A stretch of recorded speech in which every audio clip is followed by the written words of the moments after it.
لیے معاذ ان اول الناس بی المتقون من کانوا وحیث کانوا، معاذ اس جدائی کا غم نہ کر، جو تقوی پر مرے گا وہ میرا سب سے قریب ہوگا، چاہے وہ پاکستان میں ہو چاہے افریقہ میں ہو، میرے سب سے قریب وہ ہوں گے جو تقوی والے ہوں گے، جو اللہ سے حیا کرنے والے ہوں گے۔ جب آپ واپس تشریف لائے 29 محرم صفر 29 صفر عصر کی نماز کے بعد ایک جنازہ تھا، اس جنازے کو پڑھانے کے بعد اس کو دفن کے لیے آپ جنت البقیع تشریف لے گئے۔ وہاں سے واپس ہونے لگے تو سر درد اٹھا اور وہ درد ایک دم بڑھنا شروع ہوا، اور اس دن باری حضرت عائشہ کے گھر کی تھی، تو آپ گھر میں تشریف لاتے لاتے درد کے ساتھ بخار، تیز درد تیز بخار، اور 14 دن 12 ربن 29 30 2 دن یہ اور 12 دن اگلے 14 دن آپ نے بیماری دیکھی، مسلسل سر درد اور مسلسل بخار، اور روزانہ آپ جب گھر بدلتے اس وقت 9 بیویاں زندہ تھیں، تو آپ پوچھتے کل کس کی باری ہے، کل کس کی باری ہے؟ جی میمونہ کی ہے۔ اگلا دن کل کس کی باری؟ جی حفصہ کی ہے۔ کل کس کی باری ہے؟ ام سلمہ کی ہے۔ تو بیگمات نے اس سے سمجھا کہ اللہ کے نبی یہ چاہتے ہیں کہ میں بیماری کے دن عائشہ کے پاس گزاروں، ورنہ آپ کو تو خود پتہ ہے کل کس کی باری ہے، پرسوں کس کی باری ہے، ترسوں کس کی باری ہے۔ تو حضرت میمونہ کے گھر میں آپ تشریف فرما تھے، تو ساری باقی 7 بیگمات جمع ہوئیں اور انہوں نے آ کے عرض کی یا رسول اللہ، جب تک آپ بیمار ہیں آپ عائشہ کے پاس آرام فرمائیں، اور جب اللہ آپ کو شفا دے دے تو پھر ہماری ترتیب کو آپ دوبارہ شروع فرما دیں۔ تو آپ نے سب کا شکریہ ادا کیا۔ عدل کی مثال کا اسلام جب دوسری شادی کی اجازت دیتا ہے تو عدل کی شرط لگاتا ہے اِلَّمْ تَعْدِلُوا، اگر عدل نہیں کر سکتے پھر ایک ہی ہے عدل۔ اور آپ نے فرمایا جس نے دوسری شادی کی اور عدل نہ کیا، کتنی مرضی عبادت کر کے آیا، تو قیامت کے دن آدھا حصہ اس کا فالج زدہ ہوگا، ایک سائیڈ اس کی فالج زدہ ہوگی، کتنے ہی مراقبے کر کے کتنی ہی نمازیں پڑھ کے آیا ہو، انصاف نہیں کیا تو پورا آدھا حصہ فالج کی پکڑ میں ہوگا۔ تو جب سب بیگمات نے یہ کہہ دیا کہ آپ وہاں گزاریں تو آپ نے شکریہ ادا کیا، علی اور عباس کو بلایا، ان کے کندھوں پہ آپ نے یوں ہاتھ رکھے اور آپ کے پاؤں یوں زمین پہ لگ رہے، آپ پورا پاؤں نہیں لگا پا رہے تھے کمزوری سے، یہ پوزیشن تھی اس طرح۔ اور یہ پیر کا دن تھا، آپ حضرت عائشہ کے گھر میں داخل ہوئے اور اگلے پیر کو حضرت عائشہ کے گھر میں آپ اپنے اللہ کے پاس چلے گئے۔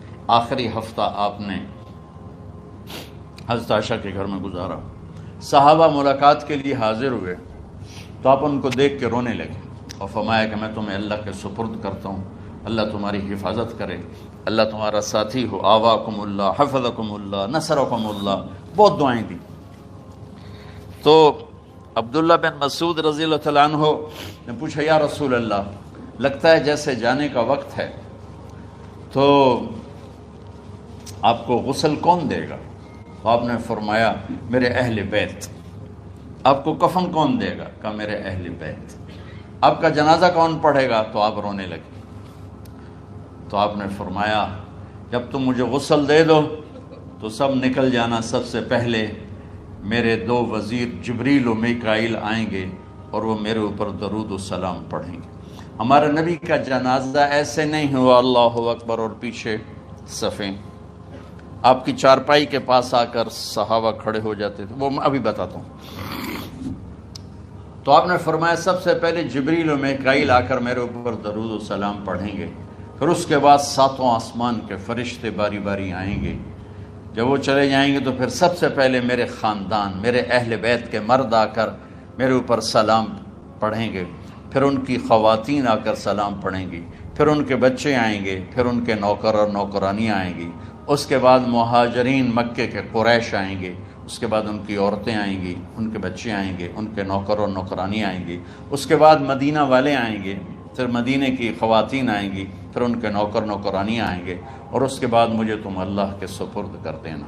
اور پھر آپ نے ایک عجب بات فرمائی جو کسی نبی نے نہیں فرمائی، فرمایا کہ میرے بعد میری آنے والی امت کو میرا سلام کہہ دینا، اور انہیں کہنا کہ ان کے بعد جو آئیں ان کو بھی میرا سلام کہہ دینا۔ اور اس طرح میرے سلام کو قیامت تک اللہ کے نبی نے پہنچایا کہ ہر آنے والی امت، ہر آنے والی نسل اگلی نسل کو اس نبی کا سلام پہنچائے۔ آپ کے جانے میں 5 دن باقی تھے، تو آپ نے فرمایا مجھے 7 کنوؤں کے پانی سے غسل کرواؤ۔ تو 7 کنوؤں سے پانی لایا گیا مشکیزوں میں بھر کے۔ تو حضرت عائشہ کے گھر میں کوئی ایسا ٹب نہیں تھا جس میں بیٹھ کے وہ آپ نہا سکتے، تو حضرت حفصہ کے گھر سے ٹب منگوایا گیا، آپ اس میں بیٹھے، تہمت باندھا ہوا تھا، کرتا اتارا، اور آپ پر 7 کنوؤں کا پانی ڈالا گیا، تھوڑا تھوڑا تھوڑا تھوڑا تھوڑا تھوڑا، تو اس سے بخار کی شدت کم ہوئی، اور آپ سر درد کی وجہ سے آپ نے ایسے پٹی باندھی سرخ رنگ کی، اور اس کے بعد حضرت علی اور فضل بن عباس کے کندھوں کا آسرا لے کر آپ مسجد میں تشریف لائے، اور آپ ممبر پر بیٹھے، اور آپ نے فرمایا لوگوں میرے جانے کا وقت آ چکا ہے، میں نے کسی پر زیادتی کی ہو، کسی کو تھپڑ مارا ہو، کسی کو چھڑی ماری ہو، کسی کا حق دبایا ہو، تو میں اپنی جان کے ساتھ، مال کے ساتھ حاضر ہوں، مجھ سے یہیں بدلہ لے لو، آخرت میں میرے خلاف کوئی دعویٰ نہ کرنا، میں آخرت کے حساب کو برداشت نہیں کر سکتا۔ جن کے طفیل لوگوں کا حساب معاف ہوگا، جن کی طفیل، جن کی شفاعت پر لوگ بے حساب جنت میں جائیں گے، وہ روتے ہوئے فرما رہے ہیں کہ میں آخرت کے حساب کو نہیں دے سکتا۔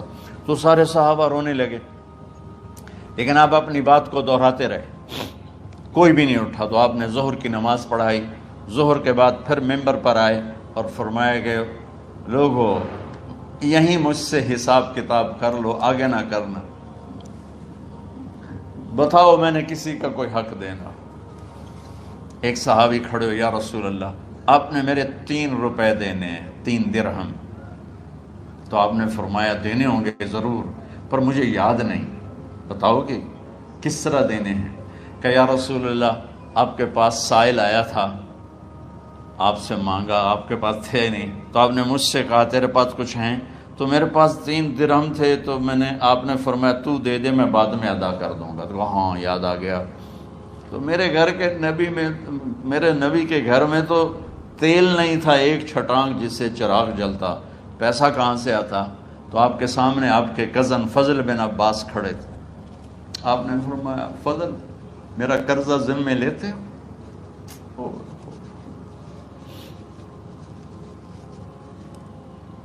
جن کے لیے کائنات سجائی گئی، جنت کی چابیاں جن کو پکڑائی گئیں، جاتے ہوئے 3 روپے دینے کی ہمت نہیں تھی۔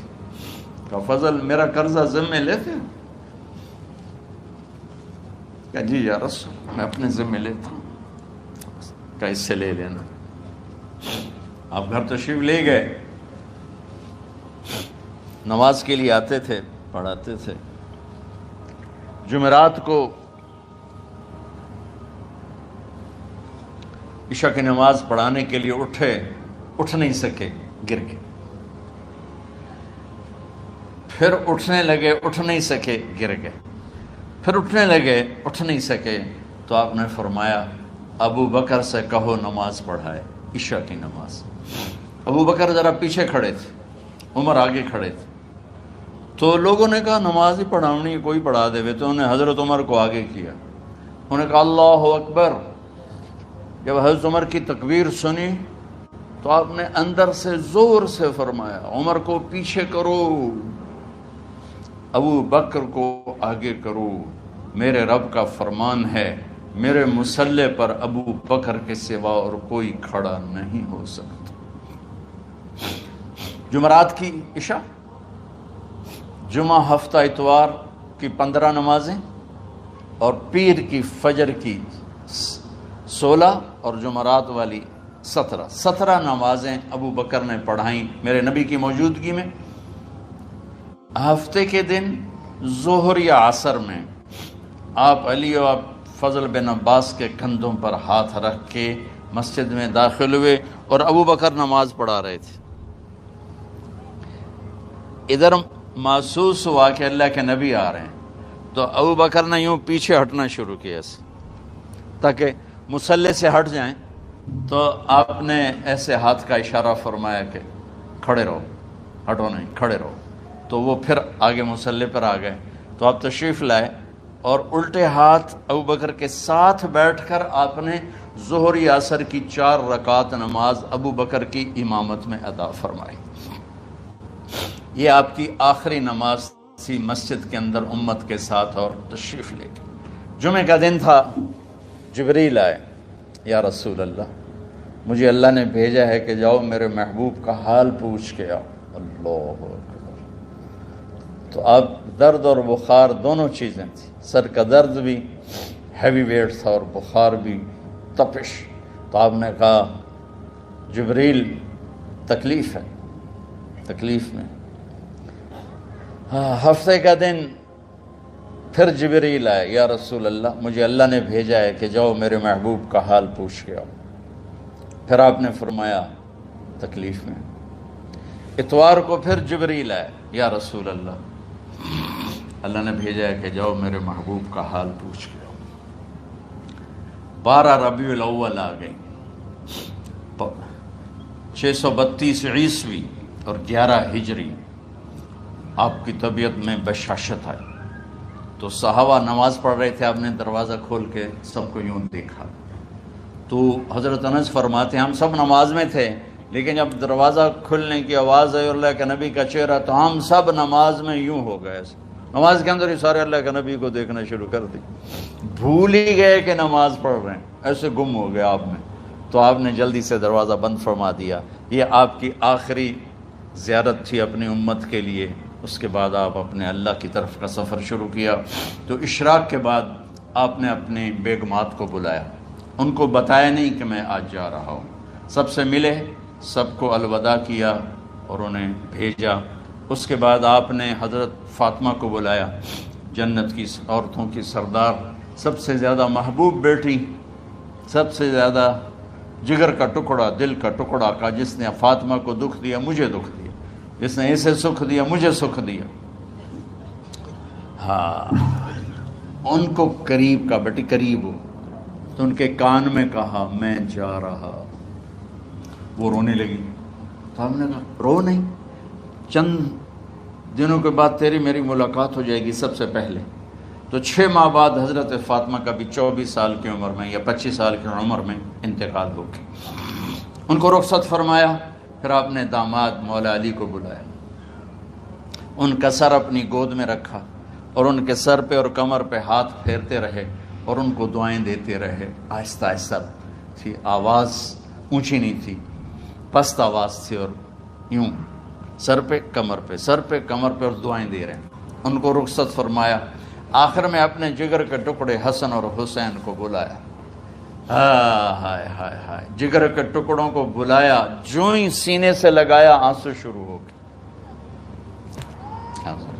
بیویوں کو رخصت کیا، خاموش۔ بیٹی کو رخصت کیا، خاموش۔ داماد کو رخصت کیا، خاموش۔ جو ہی بچوں کو سینے سے لگایا تو آپ کے آنسو نکلنا شروع ہوئے کہ ایک زہر میں تڑپ تڑپ کے مرے، ایک کا سر کٹ کے نیزے پہ چڑھا۔ میرے نبی آگے آنے والے زمانے میں دیکھ رہے تھے کہ میرے بچوں کے ساتھ کیا ہونے والا ہے، اس پر آپ بے قرار ہو کر روئے، بولے کچھ نہیں۔ ان کو بھی رخصت فرما دی۔ جب وہ چلے گئے تو جبریل آ گئے، یا رسول اللہ باہر ملک الموت دروازے پر کھڑا ہے، اندر آنے کی اجازت چاہتا۔ تو آپ نے فرمایا آ جائے، میں نے کب روکا؟ تو ملک الموت اندر آیا، ایک فرشتہ اور بھی تھا، کہا السلام علیکہ یا رسول اللہ، یا رسول اللہ میں آپ کو سلام پیش کرتا ہوں، میں نے کبھی کسی کو سلام نہیں کیا۔ آپ کے رب نے فرمایا جب جاؤ تو اجازت لے کے جانا، بن اجازت اندر نہ جانا، میں کبھی کسی سے اجازت نہیں لیتا۔ اللہ تعالیٰ نے فرمایا آنا چاہیں تو لے آنا، رہنا چاہیں تو چھوڑ کے آ جانا، یہ اختیار اللہ نے کبھی کسی کو نہیں دیا۔ آپ پہلی اور آخری ہستی. تو آپ نے فرمایا اگر میں اجازت دے دوں تو میری جان نکالو گے؟ کہا جی تو اللہ کے امر کا پابند. تو آپ نے جبریل سے پوچھا کیا کہتے ہو، تم کیا کہتے ہو؟ جبریل نے کہا یا رسول اللہ، اللہ آپ کی ملاقات کے شوق. میرے بھائی بہنوں، اللہ سے یہ دعا کیا کرو کہ اللہ ایسی موت دے جب جانے کا وقت ہے تو ہماری ملاقات کے شوق میں. ایک صحابی کا انتقال ہوا، آپ نے ان کی قبر پہ جا کے یہ دعا کی، یا اللہ طلحہ جب تیری بارگاہ میں پیش ہو تو اسے دیکھ کے مسکرائے، یہ تجھے دیکھ کے مسکرائے، سارے دکھ درد دور ہو جائیں. تو جبریل بولے یا رسول اللہ، اللہ آپ کی ملاقات کے شوق میں. آپ نے فرمایا جاؤ اللہ سے پوچھ کے آؤ میرے بعد میری امت کے ساتھ کیا کرے گا. جاؤ پوچھ کے آؤ حسن حسین کے ساتھ کیا کرے گا. یہ پوچھنا، ہر کوئی اپنے بچوں کو یاد کرے، مرنے والے بچوں کو یاد کر. بچے میلاد، میرے والد اچانک ہارٹ اٹیک میں فوت ہو گئے تو ہماری بہنیں موجود نہیں تھیں، میری 2 بہنیں. تو میرے والد بار بار کہتے میری دھیاں مینوں ملا دیو، میری دھیاں مینوں ملا دیو. اور میرے نبی نے کہا میری امت کا مجھے بتاؤ پہلے کیا کرو گے. حسن حسین کا نہیں کہا، جن کو ذبح ہوتے بھی دیکھا، زہر میں تڑپتے بھی دیکھا. واہ یا رسول اللہ، آپ نے کیا وفا کی اور ہم نے کیا صلہ دی. سارے خنجر انہی کے سینے میں ہی اتار دیے، ہر تیر کھینچ کے آپ کے جگر کے پار کیا، ہر نافرمانی کا ٹھیکہ لے لیا.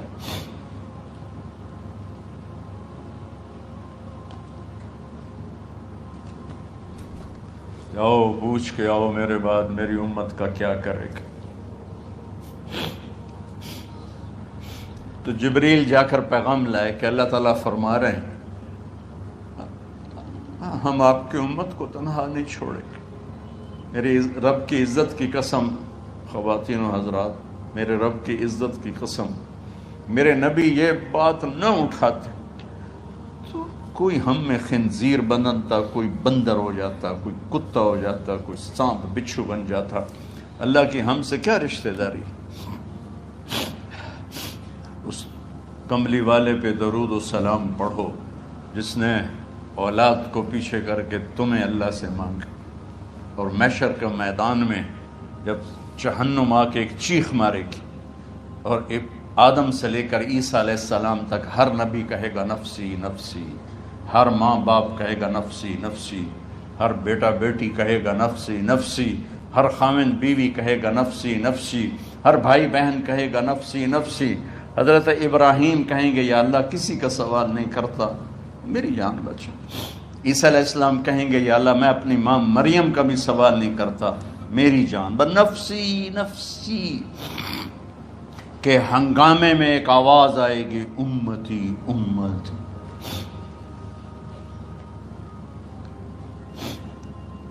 کون ہے یہ؟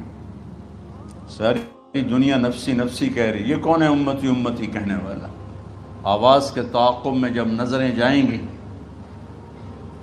تو اپنے نبی کو دیکھ لینا، تڑپتے ہوئے بدن کے ساتھ، کانپتے ہوئے ہاتھوں کے ساتھ، اور پھیلی ہوئی جھولی کے ساتھ، اور بہتے ہوئے آنسوؤں کے ساتھ. صرف ایک ہستی ہوگی، صلی اللہ علیہ یا رسول اللہ، صرف ایک ہستی ہوگی جو کہیں گے یا اللہ میری امت، یا اللہ میری امت، یا اللہ میری. کون سی امت؟ جس نے ہر بڑے سے بڑے گناہ کے اڈے کھول کے زندگی گزاری. میرے نبی انہی کو یاد کر رہے ہیں، میری امت میری امت میری امت. جب تک اللہ نے یہ نہیں کہا کہ آپ کی امت کے بارے میں راضی کر دوں گا، آپ نے فیصلہ نہیں کیا کہ چلو ملک الموت اللہ کی تقدیر کو پورا کر. اور جاتے ہوئے 2 نصیحتیں فرمائیں، وہ بھی بچوں کے لیے نہیں، بیویوں کے لیے نہیں، امت کے لیے، الصلاۃ وما ملکت ایمانکم، اے میری امت نماز نہ چھوڑنا، نوکروں سے اچھا سلوک کر، حقوق اللہ نماز، حقوق العباد غریب لوگ کا فرمایا غریبوں پہ ترس کھانا، اپنے نوکر ملازم غلاموں پہ ترس کھانا، اور نماز نہ چھوڑنا، نماز نہ چھوڑنا، نماز نہ چھوڑنا، نماز آخر الفاظ سے، نماز نہ چھوڑنا، نماز نہ چھوڑنا، نماز نہ چھوڑنا۔ اور اب حضرت عائشہ کے سینے پر اس طرح نیم دراز تھے، حضرت عائشہ یوں سیدھا بیٹھی ہوئی تھی، اب فرمایا کہ مجھے فخر حاصل ہے، مات فی سحری و نحری، میرے نبی نے میری گردن اور سینے کے درمیان اللہ کو جان پیش کی۔ آپ اس طرح نیم دراز تھے تو تھوڑی دیر پہلے عبد الرحمن بن عوف آئے، عبد الرحمن بن ابو بکر آئے، آپ کے ہاتھ میں تازہ مسواک تھا، تو آپ مسواک بہت فرماتے تھے، تو آپ اتنے کمزور ہو چکے تھے کہ بولا نہیں جا رہا تھا، تو آپ کی نظریں مسواک پہ ٹک گئیں، دیکھے جا رہے ہیں، مسواک کو دیکھے جا رہے ہیں۔ حضرت عائشہ نے محسوس کیا کہ نظریں مسواک پر ہیں، تو کہا یا رسول اللہ اب مسواک کرنا چاہتے ہیں، تو آپ نے تو حضرت عائشہ نے اب بھائی سے لے کر وہ لکڑی اور اپنے منہ میں چبائی اور آپ کے منہ میں اس طرح کر کے خود چلائی، کہا میں وہ خوش قسمت ہوں جس کا لعاب آخری غذا تھی جو میرے نبی کے منہ میں گیا، وہ حضرت ام عائشہ کا لعاب مبارک تھا۔ اور پھر اس کے بعد اگلا یہ سارا واقعہ ہوا، تو آپ نے کہا الصلاۃ وما ملکت ایمانکم، ایک نماز نہ چھوڑنا، ایک اپنے نوکر نوکرانی غلاموں سے اچھا سلوک کرنا، اور پھر اللہم الرفیق الاعلی، یا اللہ بلا لے۔ جب آپ نے اعلان کیا کہ چلو تقدیر کو پورا کرو، تو جبریل بھی غمگین ہو کر کہنے لگے یا رسول اللہ پھر میرا بھی آج دنیا میں آخری دن ہے، آج کے بعد میں بھی کبھی اس دنیا میں لوٹ کے نہیں آؤں گا، یعنی وحی کے ساتھ۔ آپ کی آنکھیں بند ہوئیں، حضرت عائشہ رضی اللہ تعالیٰ عنہ کی چیخ نکلی، تو ساری بیگمات دوڑی آئیں، تو آپ کی منزل پوری ہو چکی تھی، تو آپ کو لٹایا گیا اور چادر ڈال دی گئی۔ ابو بکر رضی اللہ تعالیٰ عنہ اپنی دوسری بیگم کے پاس گئے تھے، عوالی، 3-4 میل، پتہ چلا تو وہاں سے گھوڑے پر وہ دوڑتے ہوئے آئے اور آ کر آپ کے ماتھے سے چہرے سے کپڑا ہٹایا اور آپ کے ماتھے پر بوسہ لیا، تو آپ کے آنسو ماتھے پر گرے، کوا و نبیہ و خلیلہ و صفیہ، ہائے میرا نبی، ہائے میرا دوست، ہائے میرا خلیل، ہائے میرا جگر، کہ یا رسول اللہ آج کے بعد آپ کوئی دکھ نہیں دیکھیں۔ جب آپ درد سے بے قرار تھے اور بی بی فاطمہ رضی اللہ تعالیٰ عنہ ساتھ بیٹھی تھیں، تو آپ کی بے قراری کو دیکھ کر وہ رونے لگی کہ ہائے میرے ابا کا درد، ہائے میرے ابا کا درد۔ تو میرے نبی نے کہا ما علی ابی کی کرب بعد اليوم، بیٹی آج تیرے باپ کے دکھ کا آخری دن ہے، آج کے بعد کوئی دکھ نہیں دیکھیں گے۔ تو صدیق نے کہا آپ آج کے بعد کوئی دکھ نہیں دیکھیں گے۔ اب تشریف لے گئے مسجد میں، تو کوہرام مچا ہوا تھا، کچھ گمسم تھے، اور عمر رضی اللہ عنہ تلوار اٹھائے ہوئے تھے، جو کہے گا اللہ کا نبی فوت ہوگا میں سر اڑا دوں گا، وہ فوت نہیں ہوئے، وہ اللہ کے پاس گئیں گے۔ ایک جنونی کیفیت پیدا ہوگی، وہ واپس آئیں گے، سارے کفار سے جہاد کریں گے۔ تو ابو بکر ممبر پر آئے، کہا عمر بیٹھ جاؤ۔ عمر کہنے لگے نہیں بیٹھتا، انکار نہیں بیٹھتا، اور تلوار ایسے، سبحان اللہ، واہ صدیق واہ۔ آپ نے ممبر پہ کھڑے ہو کر، کیا سونے سے بھی لکھے جائیں تو کم ہے، قیمت اس سے زیادہ ہے۔ میرے صدیق نے کہا لوگو من کان یعبد محمدا فإن محمدا قد مات، جو محمد کی پوجا کرتے تھے تو آج محمد کو اللہ نے موت دی تھی۔ ومن کان یعبد اللہ فإن اللہ حی لا یموت، اور جو اللہ کی پوجا کرنے والے ہیں وہ یاد رکھو ان کا اللہ زندہ ہے، موت سے پاک۔ پھر آپ نے انک میت وانہم میتون، میرے محبوب آپ کو بھی موت آئے گی اور ان سب کو موت آئے گی۔ حضرت عمر فرماتے ہیں جب میں نے یہ آیت سنی تو میں یوں نہیں گرا، ایسے گرا سیدھا، ٹانگوں سے جان نکل گئی تو یوں گرے ایسے ایسے یوں، اور کہنے لگے مجھے یقین ہو گیا کہ موت آ گئی اور اللہ کے نبی ہمیں چھوڑ کے چلے گئے۔ تو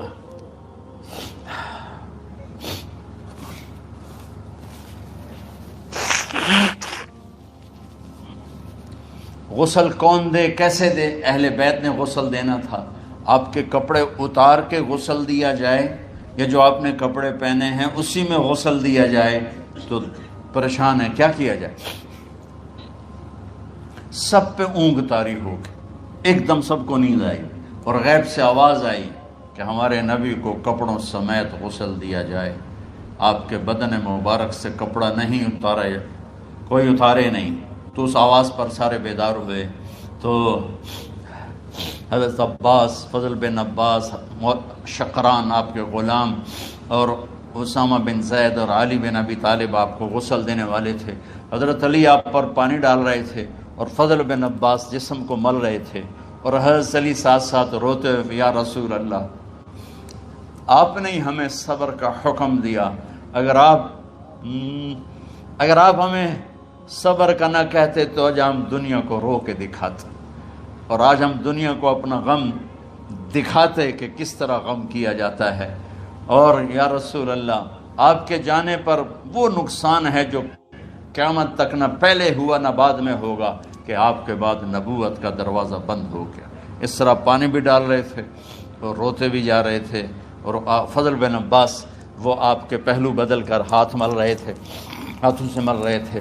قبر کے کھودنے کا وقت آیا تو وہ لحد ہوتی ہے، کھڈا کھود کے پھر سائیڈ میں کھڈا کھودا جاتا ہے، اور ایک ہوتا اسٹریٹ جیسے ہمارے ہاں ڈال کے اوپر وہ سلیب ڈال دیتے ہیں۔ تو کیسے بنائی جائے؟ تو ابو طلحہ رضی اللہ تعالیٰ عنہ قبر بناتے تھے وہ والی لحد والی، تو فرمایا جو پہلے آ جائے گا نا وہی قبر تیار کر لے۔ تو ابو طلحہ پہلے آ گئے، تو لحد والی قبر تیار کی گئی، اور آپ کے کفن دینے کے بعد وہی وہ سب چلے گئے۔ اس کے بعد باری باری اہل بیت، ان کی خواتین، ان کے بچے، پھر مہاجرین، ان کے خواتین، ان کے بچے، ان کے نوکر، پھر انصار، ان کی خواتین، ان کے بچے، ان کے نوکر۔ تو پیر اور منگل یہ 2 دن سارے گزر گئے، اور منگل کو عشاء کے بعد جا کر یعنی بدھ کی رات آپ کی تدفین کا وقت آیا۔ تو جب آپ کو قبر میں اتار دیا گیا تو مغیرہ بن شعبہ رضی اللہ عنہ کھڑے تھے، انہوں نے اپنی انگوٹھی اتار کے اندر پھینک دی لحد۔ تو پھر کہنے لگے، علی یہ میری انگوٹھی نیچے گر گئی ہے، اٹھا لوں۔ ایک بہانہ کیا نبی کو بوسہ لینے کا، انگوٹھی پھینک کر فرمانے لگے، علی وہ میری انگوٹھی گر گئی ہے، اٹھا لوں۔ سب دیکھ رہے تھے کہ پڑی ہوئی کہاں اٹھا لو۔ تو انگوٹھی کیا اٹھانی تھی، نیچے جا کر اللہ کے نبی کو لپٹ کے اور دھاڑ دھاڑ رونا شروع کیا۔ سب صحابہ کی چیخیں نکال دی۔ انگوٹھی تو ایک بہانہ ہی تھا۔ آخری شخص جس کا جسم نبی کے جسم سے ٹچ ہوا وہ مغیرہ بن شعبہ ہے۔ تو پھر سب نے شور مچایا کہ باہر نکالو، باہر نکالو، باہر نکلو۔ باہر نکلے تو اینٹیں لگائی گئیں، پھر مٹی ڈالی گئی۔ تو جب واپسی ہوئی تو حضرت انس گزرے تو حضرت فاطمہ کھڑی تھیں۔ طابت نفوسکم ان حسیتم علی رسول اللہ التراب۔ انس، کس جگر کے ساتھ تم نے نبی کو مٹی میں چھپا دیا، کس جگر کے ساتھ تم نے نبی کو مٹی میں چھپا دیا۔ اللہ سے ملا دے۔ قبر دیکھنے کو خوفناک ہے، اگر اللہ راضی ہے۔ جب کبھی قبر سے ڈر لگتا ہے، بہت ہی لگتا ہے، تو خیال آتا ہے اگر اللہ راضی ہے پھر تو مسئلہ ہی کوئی نہیں ہے، کیونکہ اللہ نے اپنے محبوب کو بھی قبر میں اتارا۔ یہ نہیں کہا کہ ایک خوبصورت بیڈ روم بنا کے اس میں لٹا دو، کہا قبر میں اتارو۔ اگر اللہ راضی ہے تو مرنے والی ہو یا مرنے والا ہو تو مزے ہی مزے ہیں۔